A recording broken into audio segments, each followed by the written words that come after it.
할렐루야. 오늘도 새날을 주신 하나님을 찬양합니다. 오늘도 주님과 함께 동행하며 선물 같은 이 하루를 주님 주시는 기쁨과 감사와 찬양으로 살아가는 이 하루가 되시기를 주님의 이름으로 축복합니다. 오늘 우리에게 주신 하나님의 말씀은요, 히브리서 12장 4절에서 13절까지입니다. 히브리서 12장 4절에서 13절 말씀 봉독해 드리겠습니다. 너희가 죄와 싸우되 아직 피 흘리기까지는 대항하지 아니하고 또 아들들에게 권하는 것 같이 너희에게 권면하신 말씀도 잊었도다. 일러스되 내 아들아 주의 경계하심을 경히 여기지 말며 그에게 꾸지람을 받을 때에 낙심하지 말라. 주께서 그 사랑하시는 자를 징계하시고 그가 받아들이시는 아들마다 채찍질 하심이라 하였으니 너희가 참음은 징계를 받기 위함이라. 하나님이 아들과 같이 너희를 대우하시나니 어찌 아버지가 징계하지 않는 아들이 있으리요. 징계는 다 받는 것이거늘 너희에게 없으면 사생자요 친아들이 아니니라. 또 우리 육신의 아버지가 우리를 징계하여도 공경하였거든 하물며 모든 영의 아버지께 더욱 복종하며 살려 하지 않겠느냐.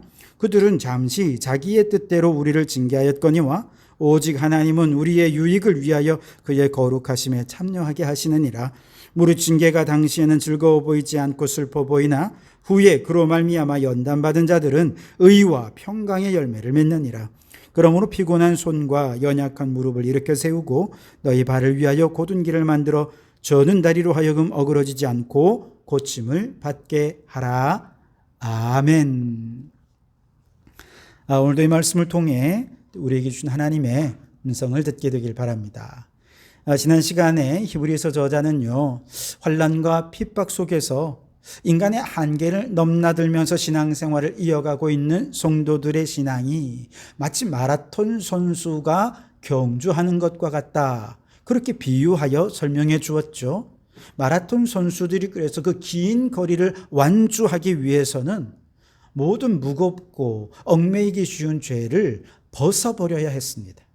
그리고 더 나아가 오직 예수, 그분만 바라보면서 앞을 향해 달려가야 했습니다. 그럴 때 모든 환난 핍박 잘 견뎌내고 신앙의 경주를 완주해낼 수 있게 되는 것이죠. 그런데 오늘 본문에서는 이렇게 환난과 핍박 속에서 신앙의 경주를 하는 성도들에게 한 가지 책망을 하고 있는데요. 4절을 보시면 너희가 죄와 싸우되 아직 피 흘리기까지는 대항하지 아니하고 라고 말씀하시죠. 여러분, 지난 시간 말씀드린 것처럼 마라톤 선수들은요, 1g이라도 아주 미세먼지 같은 그런 무게라도 더 줄여보기 위해서 정말 옷도 그렇고 심지어 속옷까지도 그렇게 얇은 것을 입고 무게가 안 나가는 것을 입으려고 애를 쓰지 않습니까? 하물며 신앙의 마라톤 경주를 하는 성도들, 이 죄와 모든 얽매이는 것으로부터 벗어버려야 이걸 승리할 수 있는데, 아니 왜 성도들은 정말 이 사소한 죄의 문제에 대해서 그렇게 치열하게 싸우지 않느냐는 것입니다. 아니 왜 죄에 대해서 피 흘리기까지 싸우지 않느냐. 이건 피 흘려 싸우더라도 죄의 문제 어떻게든 해결해야 신앙의 완주를 할 수 있다라고 하는 것이죠. 마라톤 경주를 하는 선수들에게 필드는 마라톤 경주 코스겠죠. 근데 우리 그 경주 코스 위에 완주해내고 승리할 수 있는 진짜 치열한 경주는 사실은 마라톤 경주를 준비하는 단계에서부터 이미 시작이 되는 것이죠. 그래서 말씀드린 대로 무게를 줄이기 위해 옷이나 신발의 소재를 바꾸고 최악의 상황 속에서도 앞으로 전진할 수 있도록 훈련의 강도를 점점 세게 하는 것이죠. 그야말로 인간의 한계를 넘나드는 치열한 전쟁은 연습 때부터, 준비 때부터 시작이 되는 것입니다. 그래야 본 경기 때 그것을 어떤 상황이라도 완주해낼 수 있기 때문이죠. 마찬가지예요. 신앙의 승리를 위해 아주 사소한 죄악의 무게를 줄이고 덜어내기 위해 우리는 정말 피 흘리기까지 싸울 수 있어야 됩니다. 죄악과 대충 싸워서는 안 돼요. 철저해야 됩니다. 이런 영적 상태로는 영적 마라톤에 끝까지 완주할 수가 없기 때문에 그렇죠. 기왕에 우리가 죄와 싸우는 것이라고 한다면 더 철저하게 피 흘리기까지 싸워서 모든 죄악의 무게와 얽매이긴 쉬운 죄를 단 0.001g이라도 다 벗어버리고 씻어내고 다 제거한 후에 거룩하고 성결한 모습으로 영적 싸움을 싸울 수 있어야 한다는 것이죠. 성도들은 지금 당장 눈앞에 박해와 핍박으로 인해 당하는 고통이 너무 크잖아요. 근데 그것만 생각하느라고 내면의 죄악과 싸우는 영적 싸움에는 소홀했던 것이죠. 아마도 히브리서 저자의 이 책망을 듣고 당시 성도들은 아마 정신이 번쩍 들었을 것입니다. 아이고, 나는 지금까지 이 문제 때문에, 박해 때문에, 핍박 때문에 문제가 있는 줄 알았는데 사실은 내가 죄와 더 철저히 싸우지 못한 게 더 큰 문제였구나 라고 생각했을 겁니다.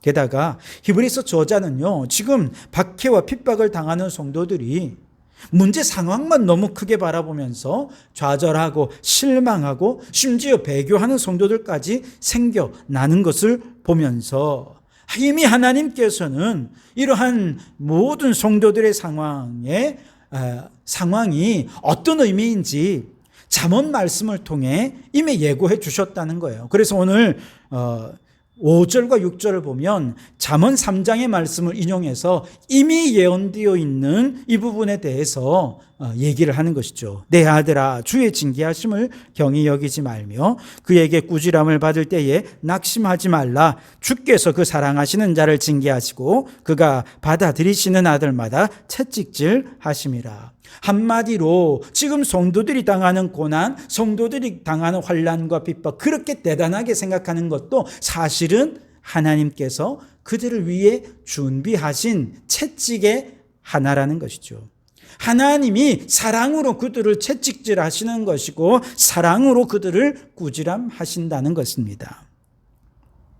7절과 8절을 다시 보시면 너희가 참음은 징계를 받기 위함이라. 하나님이 아들과 같이 너희를 대우하시나니 어찌 아버지가 징계하지 않는 아들이 있으리요. 징계는 다 받는 것이거늘 너희에게 없으면 사생자요 친아들이 아니니라. 지금 성도들이 너무너무 두려워하고 힘들어하는 저 박해가 사실은 하나님께서 내게 주시는 징계라는 거예요. 근데 이 징계는 내가 뭔가 잘못해서 벌을 받는다 이런 의미라기보다는 이 징계라고 하는 헬라어 단어 속에는 교육, 훈련 이런 의미가 함께 포함이 되어 있습니다. 다시 말해서 아버지는 그 자녀들이 어떻게든 잘 되도록 하기 위해 교육해야 할 의무가 있겠죠. 그 교육의 과정 속에는 칭찬도 있지만 책망도 있는 것입니다. 박수도 쳐주지만 징계도 내려야 한다는 것이죠. 만약에 아이들이 잘못 가고 있는데, 아들들이 엉뚱한 길로 가고 있는데 그거 야단치지 않으면 그건 친아들이라 할 수 없겠죠. 정말 사랑하는 친아들이라면 징계할 것은 징계하고 야단칠 것은 야단쳐야죠. 그렇기 때문에 오늘 본문 말씀에서 징계라고 하는 이 단어는 그들이 하나님의 아들이라는 증거라는 것이죠. 하나님께서 아버지로서 성도들을 사랑하신다는 증거가 바로 그들 앞에 있는 박해요, 또 핍박이라는 것입니다. 그러니 그 박해와 핍박의 문제 너무 크게 보고서 신앙의 경주를 포기하는 어리석은 자가 되지 말고 오히려 그 박해와 핍박 속에조차도 내게 훈련의 과정이요, 하나님의 사랑을 확인하는 과정으로 여겨서 우리 믿음의 끝까지 승리하자라고 얘기하고 있는 것입니다. 여러분, 예수님을 보십시오. 만일 예수님이 성부 하나님의 친아들이 아니었다면 굳이 예수님이 십자가에서 피 흘려 고난받지 않으셔도 되었을 것입니다. 그런데 친아들이시니까 고난의 쓴 자를 달게 받을 수 있었던 것이죠. 믿음의 선조들이 신앙 때문에 많은 고난을 받았고 심지어 순교를 당하기까지 했던 이유는 그들 모두가 참 하나님의 자녀였다라고 하는 것을 보여주는 증거라는 것입니다. 그들 모두가 하나님의 사랑을, 깊은 사랑을 받았다는 증거가 그들이 받은 고난의 깊이였다는 것입니다. 마찬가지로 지금 이 신앙 때문에 고난과 핍박을 당하고 있는 그 당시 성도들을 향해서 이거는 하나님이 당신을 그만큼 친자녀로서 사랑하신다는 증거다. 그렇게 깨달으라는 것입니다. 이것을 믿으라는 것입니다. 그러니 고난과 핍박과 박해 속에서도 아버지의 사랑을 깊이 깨닫고 확인하고 그 사랑에 감격하라라고 말하고 있는 것이죠. 여러분, 오늘 예수님을 믿는 것 때문에 불신앙의 가정에서 박해를 받고 계신 분이 있지는 않습니까? 혹시 예수님을 믿는 것 때문에 직장에서 불이익을 당하고 있지는 않습니까? 여러분, 이러한 징계가 억울합니까? 이러한 징계가 내게 박해와도 같고 내 믿음을 뒤흔드는 것이 됩니까? 아닙니다. 똑바로 보십시오. 그것은 하나님이 여러분들을 너무너무 사랑하시는 증거입니다. 하나님이 여러분의 진짜 아버지심을 증거하는 증거입니다. 이러한 믿음의 고난이 하나님께서 나를 사랑하시는 증거라고 믿고 고백하시면서 이 모든 위기를, 고난과 박해를 잘 이겨내는 우리 성도들이 되시기 바랍니다. 자, 그렇다면 이 고난을 하나님의 사랑의 증거라고 하는 것을 어떻게 분명히 알 수 있는가? 그것은 이 고난의 끝에, 박해의 끝에 맺혀지는 열매를 보면 알 수 있다는 것입니다. 여러분, 사과나무에서는 사과가 열리고 밤나무에서는 밤이 열리겠죠. 마찬가지로 하나님께서 사랑으로 심으신 이 박해와 고난이라고 하는 나무에서 맺히는 열매는 무엇인가? 의와 평강의 열매라는 것입니다. 11절을 보시면 무릇 징계가 당시에는 즐거워 보이지 않고 슬퍼 보이나 후에는 의와 평강의 열매를 맺느니라. 아멘. 자, 지금 당장은 고난입니다. 핍박입니다. 신앙생활 전혀 즐겁지 않습니다. 야, 예수님을 믿는 게 이렇게 힘든 것인가? 이렇게 슬플 일일까? 그런 생각할 수 있을 것입니다. 그러나 잠시 고난을 겪고 믿음으로 이걸 잘 이겨낸다면 반드시 그 가지 끝에는 의와 평강의 열매가 맺히게 될 것이라는 것이죠. 다 보상받게 될 때가 온다는 것입니다. 그러니 잘 이겨내라는 것이죠. 이때 의와 평강의 열매, 이 보상, 이것을 이렇게 이해할 수 있습니다. 마라톤 선수가 경기를 열심히 잘 뛰었습니다. 끝까지 완주했습니다. 그리고 승리한 후에 집에 가서 샤워를 쫙 끝내고 소파에 털썩 혹은 침대에 편안하게 누워서 이제 모든 경기를 완주한 이후에 그렇게 편안한 쉼을 누릴 때 얼마나 그 휴식이 달고 기쁘고 행복하겠습니까? 의와 평강의 열매란 바로 그런 것입니다.